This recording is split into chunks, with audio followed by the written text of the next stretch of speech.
지난 2시간을 통해서 우리가 살펴본 부분이 있습니다. 하나님의 영광과 하나님의 거룩입니다. 하나님의 영광 그러면은 이 온 우주, 너무나 지극히 광대한 너무나 큰 그 우주를 디자인하시고 창조하신 분이 하나님이시고, 뿐 아니라 그 우주를 경영하시고 인간 세상을 경영하시고 인간의 역사를 주관하시고 구원의 역사를 주관하시는 바로 그분이 하나님이시라는 것, 그 하나님의 영광을 우리가 함께 살펴보았고요. 또 하나, 하나님의 거룩하심, 너무나 성스러우시고 성결하시고 성별되시는 하나님, 조금의 더러움도 용납하실 수 없는 그 하나님에 대해서 우리가 살펴보았습니다. 이제는 오늘 살펴볼 것은 바로 하나님의 공의입니다. 하나님의 공의라는 것이 무슨 뜻이냐면, 쉽게 한마디로 표현한다면 하나님은 공정하신 재판관이시다라는 그런 뜻으로 해석하면 되겠습니다. 하나님은 공정하신 재판관이시다. 우리가 이 세상을 살면서 재판관들이 공정하지 않을 때가 너무 많은 것을 보게 됩니다. 권력과 부 이런 것에 휩쓸려서 공정한 재판을 내리기 쉽지 않은 것 같습니다. 그런데 우리 하나님은 공정하신 재판관이시라는 것입니다. 이것이 참 기쁜 일이잖아요. 사실은요, 하나님이 공정하신 재판관이시다, 기쁜 일인데 사실은 우리가 마음이 가볍지만은 않습니다. 왜요? 우리는 그 앞에 죄인이기 때문입니다. 죄를 심판하시는 그 공정하신 재판관 앞에 우리는 죄인이기 때문에 이 하나님의 공의란 말이 우리에게 가볍게만 느껴지지 않는 것입니다. 우리가 진정으로 하나님의 공의가 무엇인지를 정확하게 또 이해를 해야지 우리 십자가의 복음을 이해할 수 있는 것입니다. 우리가 이 하나님의 공의 앞에서, 공의의 심판에서 어떻게 우리가 벗어날 수가 있는지, 이 공의에 대한 대책이 무엇인지, 어떻게 공의의 심판에서 구원의 은혜로 우리가 나갈 수 있는지에 대해서 이 시간 하나님께서 저와 여러분에게 주시는 말씀을 함께 상고하도록 하겠습니다. 계속해서 십자가 복음 시리즈 4번째 시간, 오늘은 하나님의 공의에 대해서 살펴보고 있습니다. 이 본문 말씀은 예레미야서 30장 11절에서 17절 말씀인데, 이 시대적 배경은 무엇이냐면은 이스라엘 백성들이 다윗 왕 때 너무나 하나님을 잘 섬기고 좋았는데 그 이후로 점점 쇠퇴해져서 하나님을 떠나고 방황하고 하나님께 순종하지 않다 보니까 하나님께서 여러 선지자를 통해서 경고를 많이 하셨어요. 니네 그러다 망한다. 그러나 이스라엘 백성들이 회개하지 않고 말을 듣지 않았기 때문에 결국은 바벨론을 통해서 예루살렘이 멸망하게 됩니다. 그리고 많은 사람들이 바벨론으로 붙잡혀 갑니다. 포로 생활을 하게 되는 것입니다. 그래서 바벨론으로 포로 생활을 하고 있는 그 어려움을 당하는 그 이스라엘 백성들에게 하나님께서 이러한 예언의 말씀을 해주시는 것입니다. 포로 생활하면서 얼마나 힘듭니까? 그 고통이 얼마나 힘듭니까? 그때 하나님께서 예레미야를 통해서 이런 회복의 말씀을 예언해 주시는데요, 본문 말씀 11절 말씀 보시면은, 이는 여호와의 말씀이라, 내가 너와 함께 있어 너를 어떻게 한다고요? 구원할 것이라. 놀라운 구원의 메시지가 선포되는 것입니다. 이제 회복시켜 줄 것이다. 그런데 너를 흩었던 그 모든 이방을 내가 멸망시키리라. 구원의 방법이 뭐예요? 흩었던 이방을, 이 이스라엘 백성들을 괴롭혔던 그 원수들을 다 멸망시켜 주겠다는 것입니다. 구원이 무엇을 통해서 이루어지나요? 하나님의 공의를 통해서 이루어졌습니다. 공정한 재판관이신 하나님, 이스라엘 백성들을 괴롭혔던 그 사람들을 멸하심으로써 이루어지는 그런 구원에서 말씀하고 계세요. 그런데 놀라운 사실이 있습니다. 하반절에 보면, 그러나 내가 법에 따라 너를 징계할 것이요. 이스라엘 백성들이 하나님의 자손인데 징계할 것이래요. 결코 무죄한 자로만 여기지는 아니하리라. 그것까지는 좋았단 말이에요. 다른 원수들을 다 멸망시킬 것이다. 그러나 너는 멸망시키지 않을 것이다까지는 좋았단 말이에요. 그런데 어떻게 하신다고요? 근데 그냥 네 죄는 가만 넘어가지는 않을 것이다. 그것이 바로 공의로우신, 공정하신 재판관으로서의 하나님의 모습입니다. 이스라엘 백성들에게 하나님은 아버지 같은 존재였습니다. 돌봐주시는 그런 존재였다는 말이에요. 그럼에도 불구하고 이스라엘 백성들이 죄악을 범했을 때 하나님께서는 그냥 그 죄를 보아 넘기지 않는다는 말입니다. 그래도 너희가 징계를 받아야 된다는 것입니다. 왜요? 하나님은 공의로우신 재판관이시기 때문입니다. 그래서 하나님의 공의에 대해서 우리가 이해할 필요가 있습니다.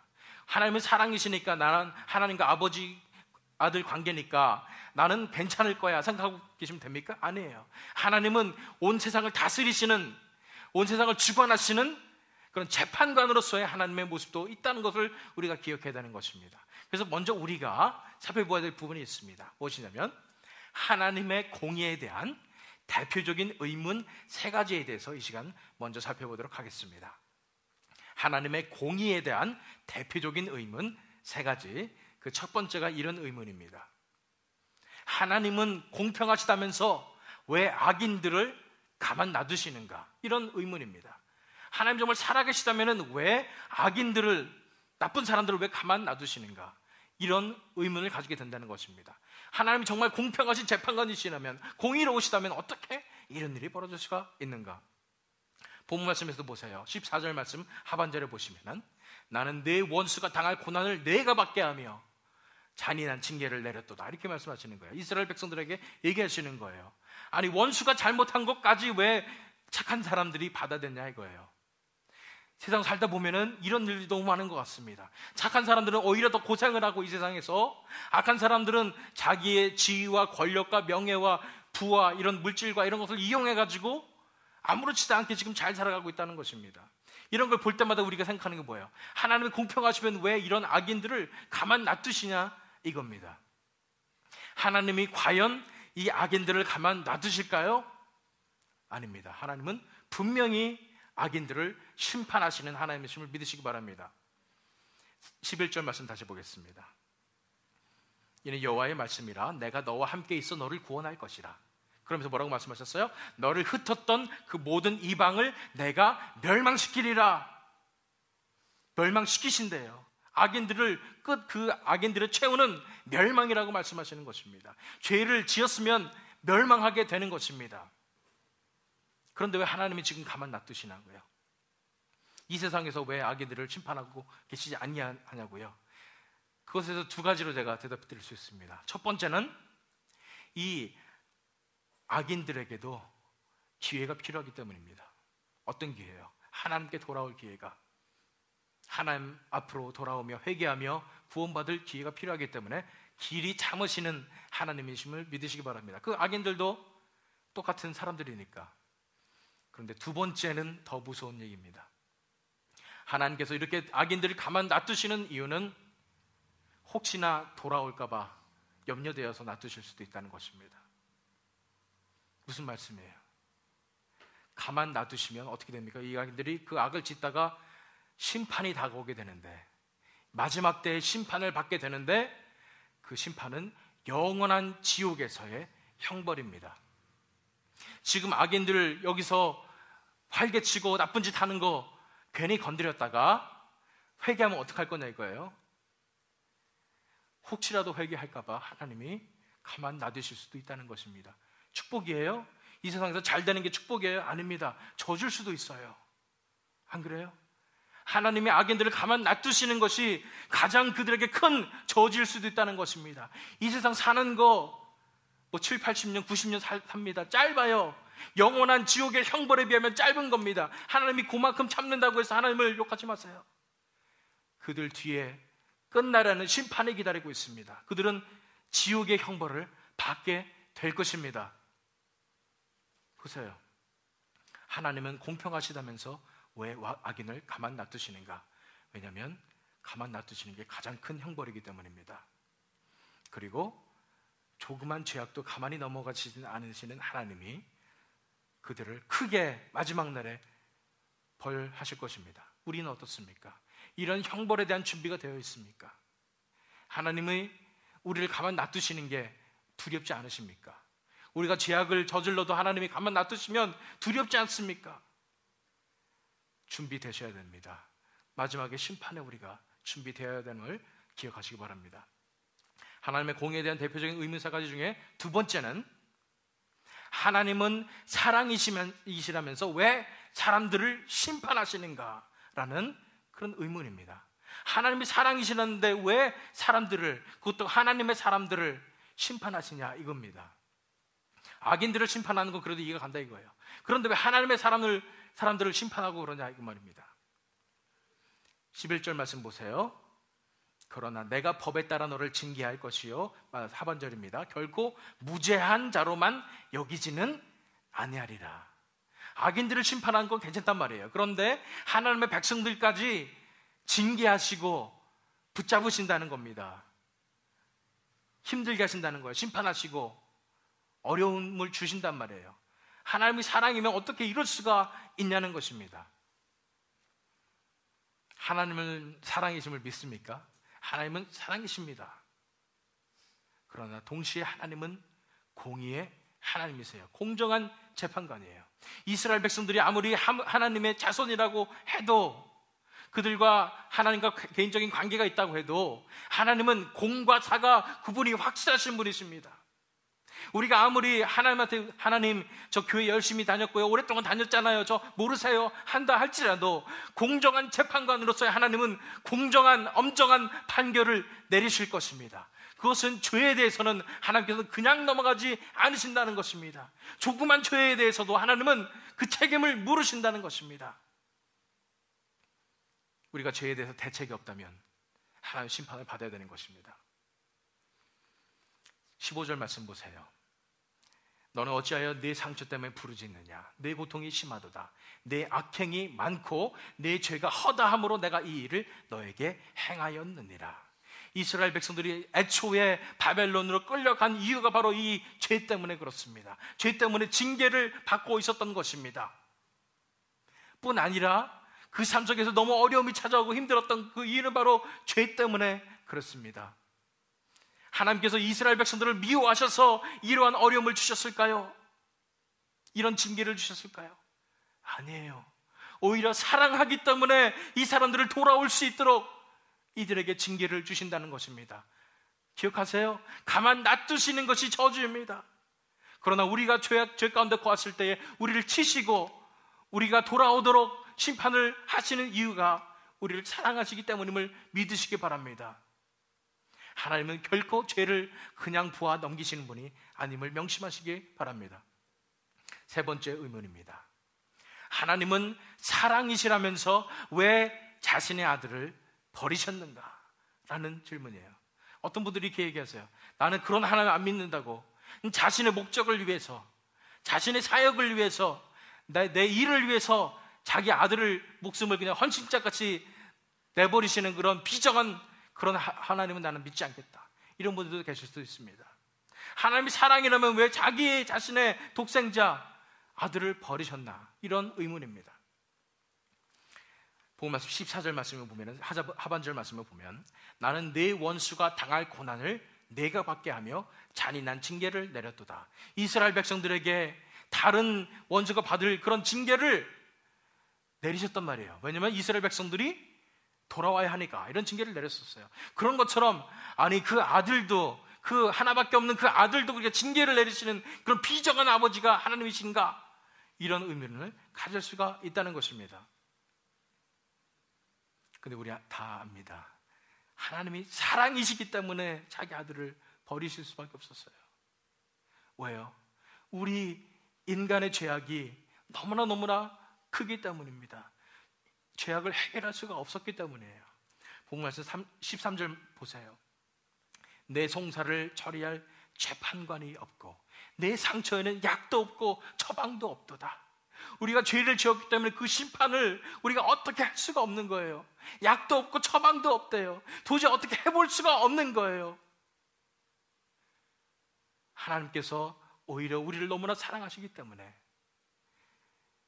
이 약도 없고 처방도 없는 우리 죄를 대신하기 위해서 예수 그리스도를 보내셨는데, 그것은 하나님이 그냥 예수님한테 비정한 아버지로서 보내신 게 아니라 너무나 우리를 사랑하시기 때문에 하나님께서 가지고 계신 가장 귀중한 것을 들여서 가장 귀중한 값을 페이하셔서 우리를 구원하셨음을 믿으시길 바랍니다.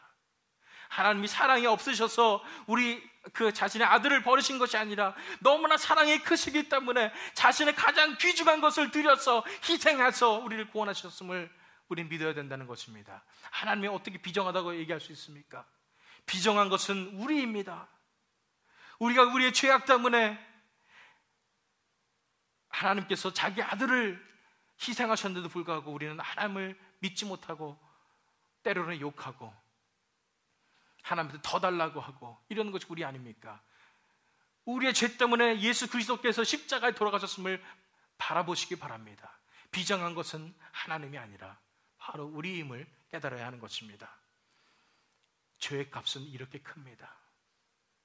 하나님의 아들을 십자가에 못 박히게 할 그 정도의 큰 값입니다. 그것이 바로 죄악의 결과입니다. 우리가 살펴봐야 될 것은, 이런 의문을 가지면서 살펴봐야 될 것은, 첫 번째로 하나님은 공평하시다면서 왜 악인을 가만 놔두시는가, 이런 의문을 하면서 하나님의 심판은 분명히 끝날에 하나님의 때에 심판이 이루어질 것을, 죄에 대한 형벌이 너무나 큼을 우리가 봐야 하고요. 두 번째는 하나님은 사랑이시면서 왜 사람들을 심판하는가, 이런 의문을 가지면서 하나님은 결코 조그만 죄악이라도 그냥 보아 넘기시지 않는 그런 공정하신 재판관이심을 우리가 바라봐야 하고요. 하나님은 사랑이시면서 왜 자신의 아들을 버리셨는가를 보면서 이 죄악, 우리가 저지른 이 죄악의 심각성을 깨달아야 되는 것입니다. 이 죄악이 값이 얼마나 큰가를, 하나님의 아들의 목숨값임을 우리가 바라봐야 하는 것입니다. 그러면서 우리가 이제 하나님의 마음을 조금 이해하기 원합니다. 하나님 최대의 딜레마가 있습니다. 딜레마가 뭐예요? 이도 저도 할 수 없는 그런 상황입니다. 하나님 최대의 딜레마가 있어요. 하나님은 100% 사랑이십니다. 믿으시기 바랍니다. 하나님은 100% 공의로우신 재판관이십니다. 그렇기 때문에 딜레마가 생겨요. 어떻게 딜레마가 생기냐면, 인간을 100% 너무나 사랑하시는데 그 인간이 죄인이에요. 그래서 그 인간을 심판하실 수밖에 없는 그런 상황입니다. 어떻게 보면은 하나님의 사랑과 공의가 평행선을 가는 것 같습니다. 100% 사랑이시고 100% 공의로우시기 때문에 이게 어떻게 만날 수가 없어요. 보세요, 딜레마예요. 인간을 너무나 사랑하세요. 저와 여러분을 너무나 사랑하십니다. 그런데 우리 인간이 죄인이란 말이에요. 그렇기 때문에 그 죄인을 심판하실 수밖에 없는 그런 하나님의 딜레마가 이해가 가십니까? 예를 들어드릴게요. 이 예는 정말로 현실에서는 이루어지기 힘든 일이지만, 만약 여러분들이 판사예요. 판사인데 하필이면 여러분들의 자녀들이, 아들이 사고를 쳤어요. 크게 쳤습니다. 그런데 하필이면 나의 법정에 온 겁니다. 분명히 죄질로 봤을 때 이것은 사형을 언도해야 됩니다. 그것이 바로 여러분들이 하나님의 마음을 이해할 수 있는 딜레마입니다. 너무나 사랑하는 아들인데 내가 공정한 재판관으로서는 내가 이 아이에게 사형을 언도해야 된다는 것입니다. 만약에 내가 사형을 언도하면은 사람들은 그럴 것입니다. 이 비정한 아버지, 그럴 것입니다. 내가 만약 그렇지 않다면, 내가 그냥 유야무야 넘어가면 어떻게 됩니까?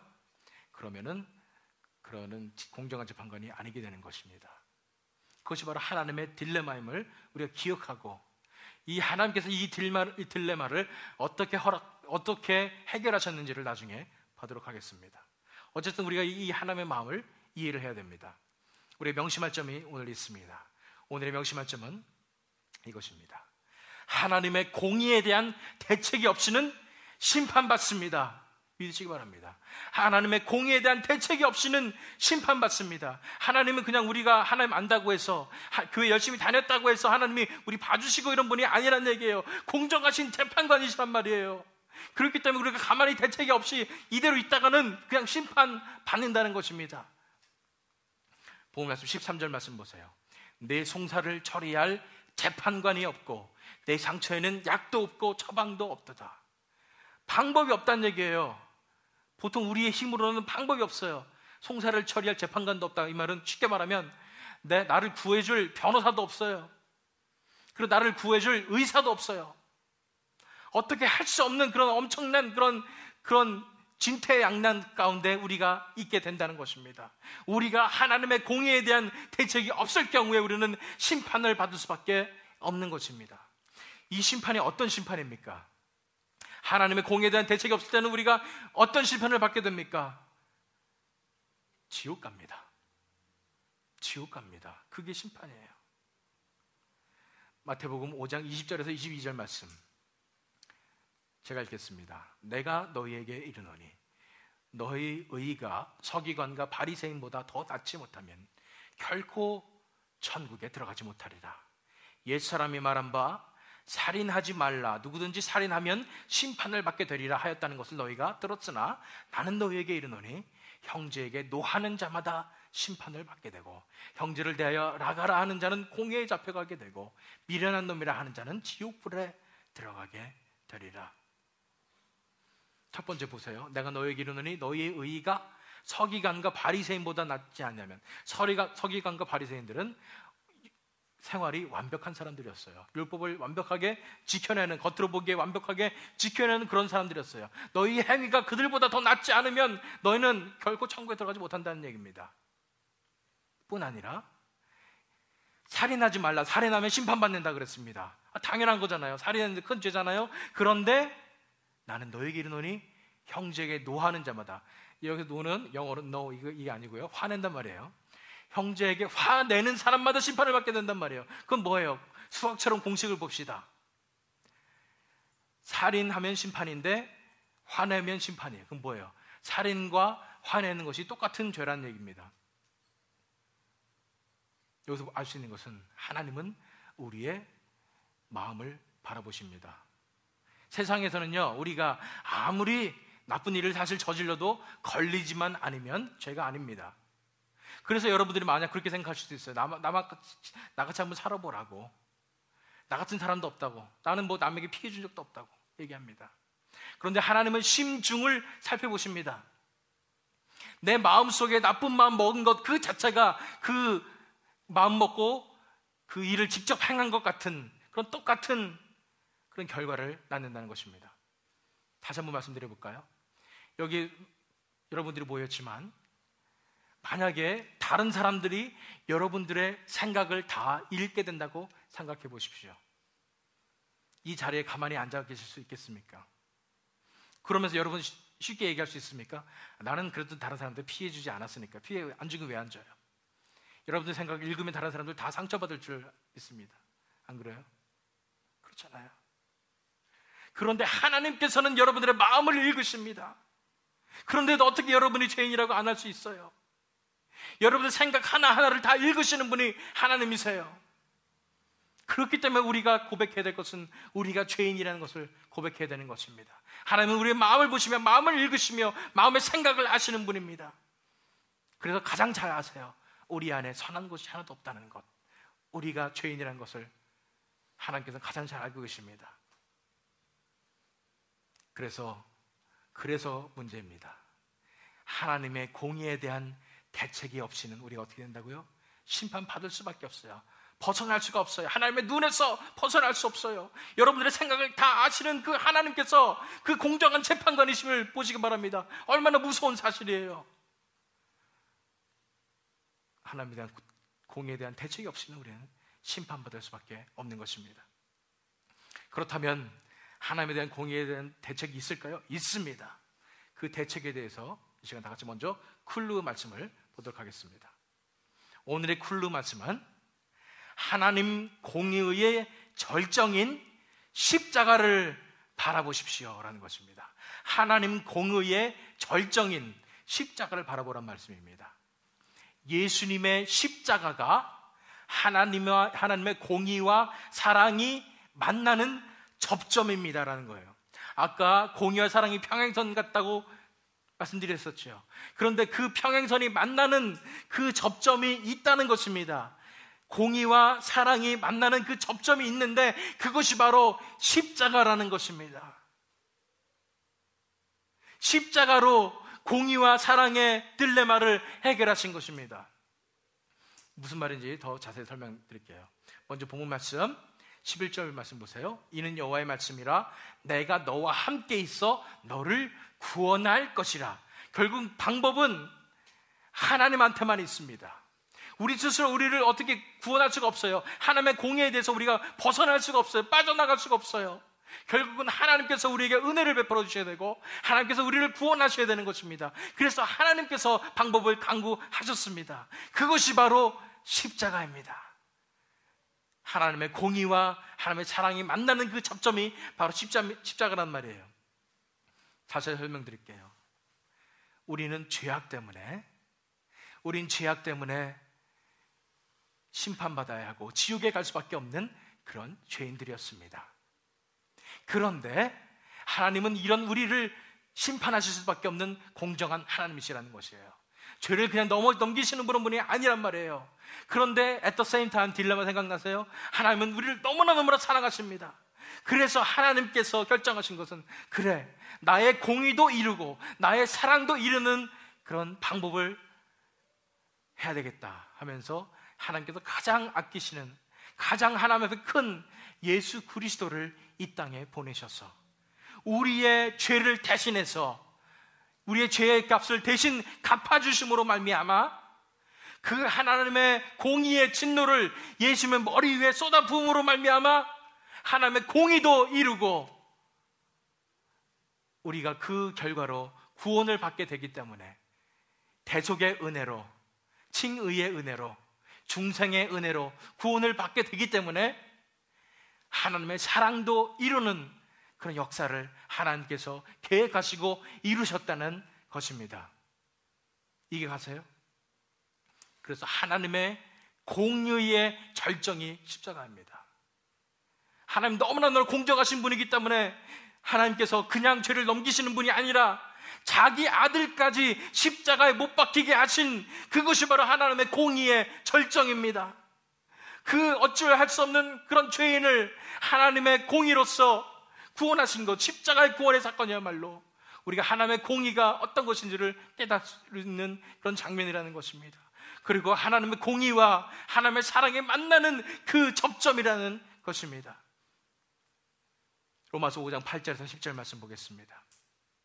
우리가 아직 죄인 되었을 때에 그리스도께서 우리를 위하여 죽으심으로 하나님께서 우리에 대한 자기의 사랑을 확증하셨느니라. 우리가 죄인이었단 말이에요. 죄인이기 때문에 우리는 심판을 받을 수밖에 없는 존재였단 말이에요. 지옥불에 떨어질 수밖에 없는 존재였단 말이에요. 우리가 죄인입니다. 우리의 생각을 읽으시는 그 하나님 앞에서 우린 죄인이에요. 그런데 우리가 아직 죄인 되었을 때 예수님께서 우리 죄를 대신해서 죽으심으로 말미암아 하나님께서 우리에 대한 자기의 뭐를요? 사랑을 확증하셨다는 겁니다. 100% 사랑이신 그 하나님의 사랑이 예수님의 죽으심으로 이루어졌다는 얘기입니다. 그뿐인지 아세요? 그러면 이제 우리가 그의 피로 말미암아 의롭다 하심을 얻었으니 더욱 그로 말미암아 진노하심에서 구원을 받을 것이라고 그랬습니다. 하나님께서 하나님의 진노, 그 엄청난 진노, 죄에 대한 그 진노를, 공의의 하나님으로서의 그 진노를 예수님의 머리 위에 쏟아 부으심으로 말미암아 우리가 그 진노하심으로써 거기서부터 벗어날 수 있었다는 것입니다. 하나님의 공의가 이루어진 것입니다. 죄는 죄값을 치러야 된다는 그 하나님의 공의가 그 십자가에서 이루어진 것입니다. 하나님의 진노하심이 이루어짐으로 말미암아 우리는 구원을 얻은 것입니다. 그래서 그의 피로 말미암아 의롭다 하심을 받았으니 더 그로 말미암아 진노하심에서 구원을 받을 것이니 곧 우리가 원수 되었을 때에 그의 아들의 죽으심으로 말미암아 하나님과 화목하게 되었은즉 화목하게 된 자로서는 더욱 그의 살아나심으로 말미암아 구원을 받을 것이니라. 십자가를 바라보십시오. 십자가에서 하나님의 공의의 절정을 보게 됩니다. 하나님이 얼마나 공의로우시냐면 자신의 아들까지도 십자가에 못 박으시는 그런 공의입니다. 하나님께서 너무 얼마나 사랑하시냐면은 자신의 아들까지도 십자가에 못 박을 정도로 우리를 사랑하시는 것입니다. 그렇기 때문에 우리가 바라볼 것이 어디라고요? 십자가입니다. 십자가를 바라볼 때에 우리가 공의에 대해서 대책을 가질 수가 있습니다. 공의의 대책은 십자가입니다. 오늘의 질문 보겠습니다. 그렇다면 우리가 구체적으로 어떻게 심판에서 구원으로 나갈 수 있을까요? 우리가 어떻게 심판에서 구원으로 나아갈 수 있을까요? 이것에 대한 해답을 공의의 심판에서 구원의 은혜로 나아가는 세 가지 단계라는 것으로 함께 살펴보겠습니다. 공의의 심판에서 구원의 은혜로 나아가는 세 가지 단계입니다. 그 첫 번째 단계는 잘 들으셔야 됩니다. 심판의 원인이 바로 죄악, 즉 죽음의 병임을 인식하십시오라는 것입니다. 심판의 원인이 뭐라고요? 바로 죄악, 즉 죽음의 병임을 인식하란 말입니다. 우리의 삶이 이렇게 된 것이, 아무리 우리가 돈을 많이 벌고, 우리가 아무리 사랑을 많이 하고, 우리가 아무리 열심히 살아도 마음가운데 뻥 뚫린 곳이 있습니다. 외롭습니다. 공허합니다. 채워지지 않아요. 이렇게 된 이유가 있다는 거예요. 내가 돈이 없어서도 아니요, 내가 사랑을 못 받아서도 아니요, 내가 옛날에 상처받아서 그런 것도 아니란 얘기예요. 뭐 때문에 그래요? 죄악 때문에 그렇습니다. 죄악을 지은 순간 우리는 죽음의 병에 걸렸습니다. 죽음의 병에 걸렸기 때문에 죽음의 증상들이 우리 삶에 나타나기 때문에 우리 삶 속에서 진정한 평안과 기쁨과 행복이 없다는 것입니다. 본문 말씀 보세요. 14절 말씀이에요. 너를 사랑하던 자가 다 너를 잊고 찾지 아니하니 이는 내 악행이 많고 내 죄가 많기 때문에 나는 내 원수가 당할 고난을 내가 받게 하며 잔인한 징계를 내렸도다 말씀하시는 거예요. 결국 이렇게 된 원인은 뭐예요? 심판을 받게 된 원인은 뭡니까? 우리 삶 속에 진정한 평안과 행복이 없게 된 이유가 무엇이에요? 바로 우리의 죄악 때문에 그렇습니다. 우리의 죄된 본성 때문에 그렇습니다.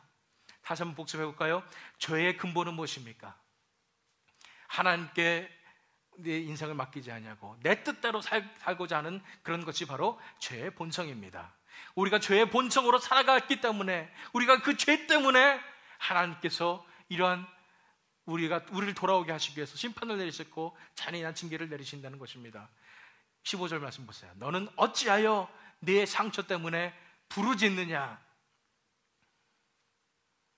힘들다고 부르짖지 말란 말이에요. 왜요? 내 악행이 많고 내 죄가 허다함으로 내가 이 일을 너에게 행하였느니라. 네 죄 때문에 그렇다는 겁니다. 많은 사람들은 다른 사람 블레임합니다. 내 인생이 요모냥 요꼴이 된 것은 다른 사람이 나한테 상처 줘서 그래, 내가 어렸을 때 부모를 잘못 만나서 그래, 그래서 상처 받아서 그래, 이렇게 얘기합니다. 또는 악한 영이, 사탄이 나를 유혹해서 나 이렇게 됐어, 이렇게 얘기합니다.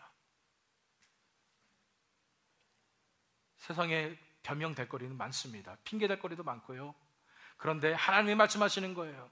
왜 그렇게 다른 사람을 바라보고 있냐고. 바로 네 자신을 바라보라고 얘기하시는 것입니다. 네 마음속을 들여다보라고 말씀하시는 것입니다. 네 고통이 지금 이렇게 있는 이유는 바로 너 때문에 그렇다고, 너의 악행 때문에, 너의 죄악 때문에 그렇다고, 내 죄성 때문에 그렇다고 하나님께서 이 시간 정말 여러분에게 말씀하심을 믿으시기 바랍니다. 그렇습니다.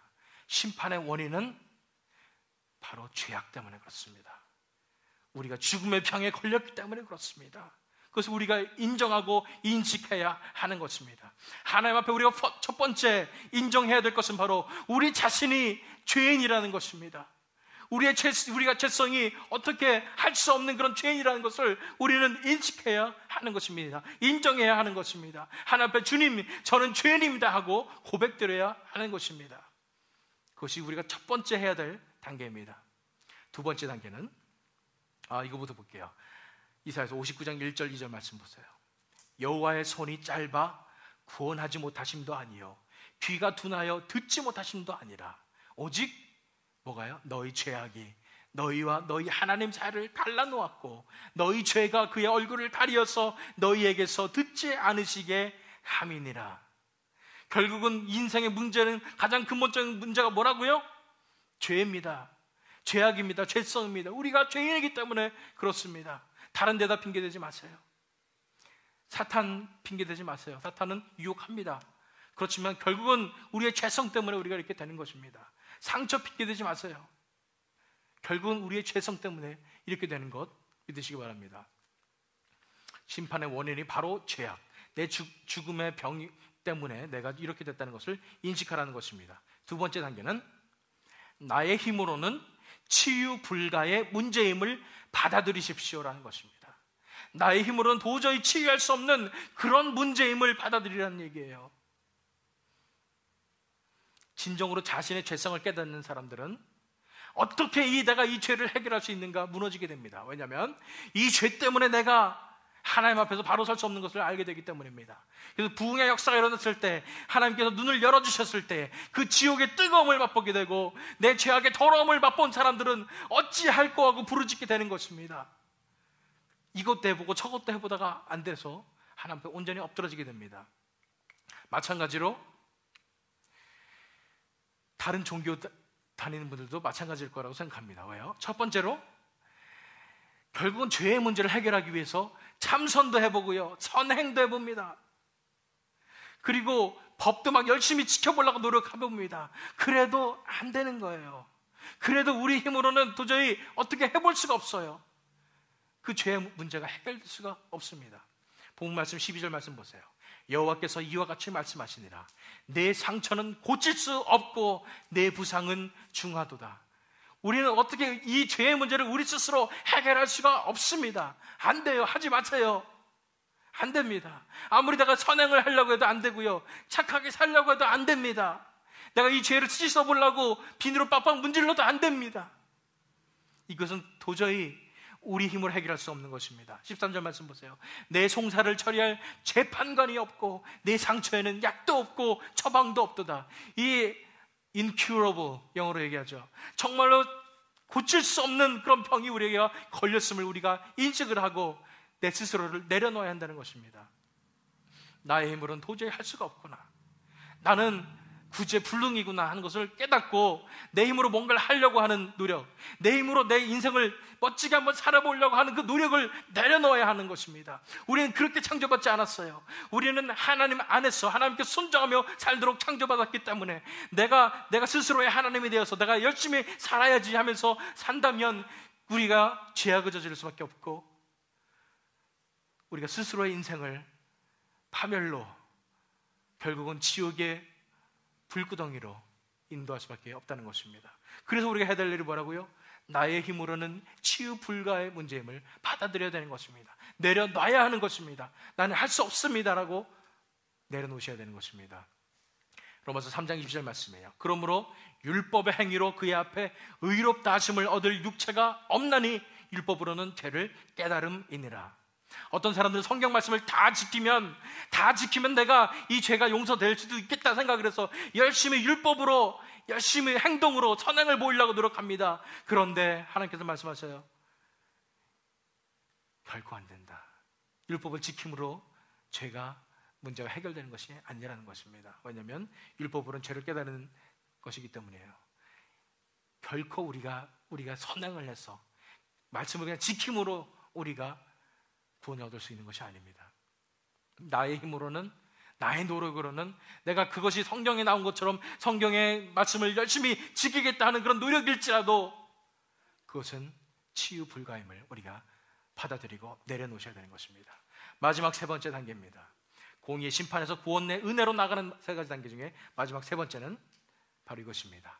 십자가를 의지하여 새 생명을 주시는 하나님께 나아오십시오라는 것입니다.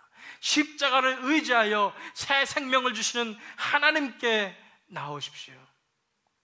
본 말씀 17절 말씀이에요. 마지막 절 말씀이에요. 여호와의 말씀이니라. 그들이 쫓겨난 자라 하매 시온을 찾는 자가 없은즉 내가 너의 상처로부터 새살이 돋아나게 하여 너를 고쳐주리라. 처음에는 상처가 도저히 고칠 수 없는 그런 상처였잖아요. 별짓을 다 해봐도 안 되는 그런 상처였잖아요. 그런데 하나님께서 말씀하시는 거예요. 너의 상처로부터 새살이 돋아나게 하여 너를 고쳐주리라. 그 상처를 그냥 잘 고쳐서 쓰는 것이 아니라 새살이 돋아나게 하신다는 것입니다. 우리가 있는 우리의 옛 본성, 타락한 본성대로 살았다가는 우리가 결코 구원을 받을 수가 없어요. 어떻게 한다고요? 하나님께서 우리에게 새 생명을 주시는 것입니다. 새로운 삶을 살아갈 수 있는 그 새 힘을, 새 생명을 우리에게 부어주신다는 것입니다. 그런데 그것을 어떻게 하신다고요? 십자가를 통해서 그렇습니다. 우리가 십자가의 능력 시리즈 기억하세요? 세 가지의 능력이 있었습니다. 첫 번째는 우리 십자가를 왜 바라봐야 되냐면 십자가의 대속의 능력이 있기 때문입니다. 예수님께서 우리 대신에 그 죄의 값을 치러주신 사건이 바로 십자가에서 일어났기 때문입니다. 그래서 그것으로서 우리가 죄에 대한 문제를 해결할 수 있습니다. 두 번째는 뭐예요? 칭의의 능력이에요. 칭의는 뭐예요? 예수님께서 이 세상을 살아갈 때 너무나 완벽하게 아름답게 의롭게 사셨습니다. 그런 아름다운 그런 예수님의 의로우심이 우리에게 전가가 됨으로 말미암아 우리도 의롭다 칭함을 얻게 된다는 것입니다. 그것이 바로 십자가에서 이루어진 사건이었고요. 세 번째 마지막에 뭐예요? 중생의 능력이에요. 하나님께서 새로운 생명을 우리에게 주심으로 말미암아 이제 예수님과 함께 사는 그런 새로운 삶으로 우리가 나아갈 수 있다는 것입니다. 다시 말해서 십자가를 우리가 의지하게 될 때에 새 생명을 주시는 그런 하나님 앞에 우리가 나오게 될 수 있다는 것입니다.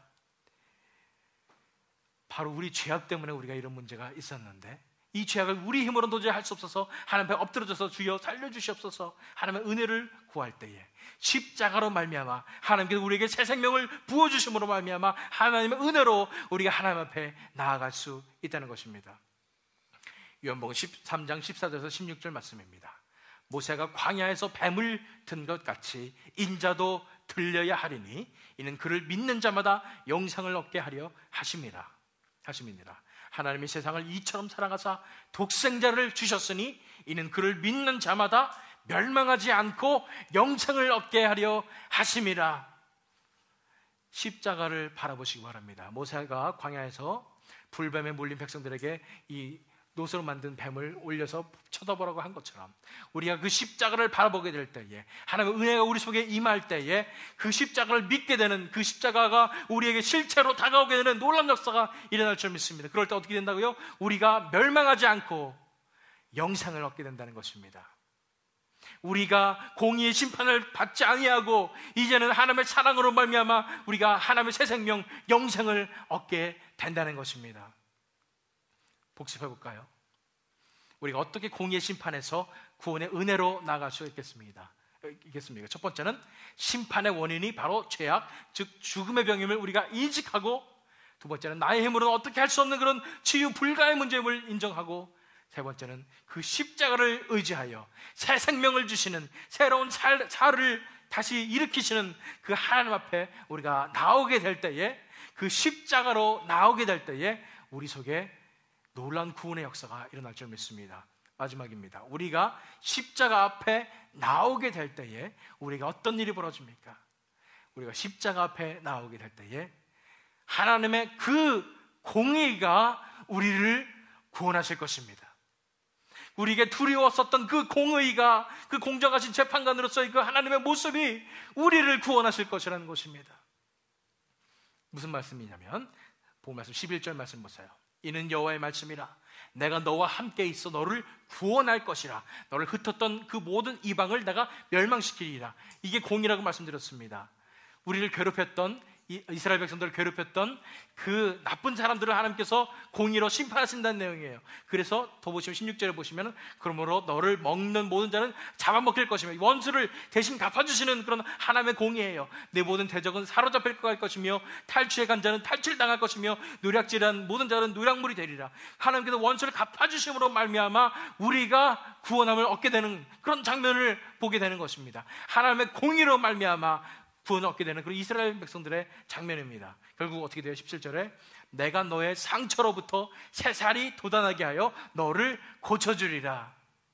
공의의 하나님, 심판의 하나님이 우리의 원수를 갚아주시면서 다시 우리에게 새 생명을 주심으로 말미암아 그 예수님께서 하나님의 진노를 대신 받아주심으로 말미암아 이제 공의 문제가 해결되어서 그 공의로서 우리를 구원하실 것이라는 것입니다.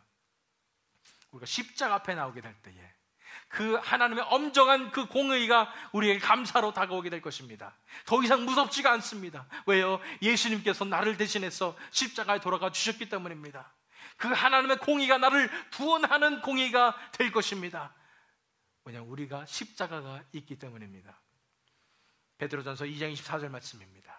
친히 나무에 달려 그 몸으로 우리 죄를 담당하셨으니 이는 우리로 죄에 대하여 죽고 의에 대하여 살게 하려 하심이라. 그가 채찍에 맞음으로 너희는 나음을 얻었나니. 이제 예수님께서 십자가에 달리셔서 모든 하나님의 모든 진노를 다 대신 받으셨기 때문에 이제는 우리가 살 수가 있습니다. 하나님의 공의 가운데 그 그 하나님의 공의는 뭐예요? 공정하시단 말이에요. 우리가 이미 죄값이 치러졌기 때문에 공정하신 하나님께서 우리를 구원하실 것이라는 것입니다. 죄 없다 하실 것이고 우리를 살리실 것이라는 것입니다. 예수님께서 채찍에 맞음으로 말미암아 우리가 나음을 얻을 것이라는 것입니다. 여러분들이 하나님의 공의를 바라볼 때 어떻게 바라봅니까? 그 공의 속에 있는 하나님의 사랑이 느껴지십니까? 그 공의가 우리를 구원할 것을 느껴지십니까? 우리의 죄에 대한 법정적인 모든 부분이 해결되었습니다. 공정하신 재판관께서 우리를 죄 없다 하실 것입니다. 그 하나님의 공의의 사랑이 우리를 구원하실 것입니다. 그렇기 때문에 말씀드리고 싶어요.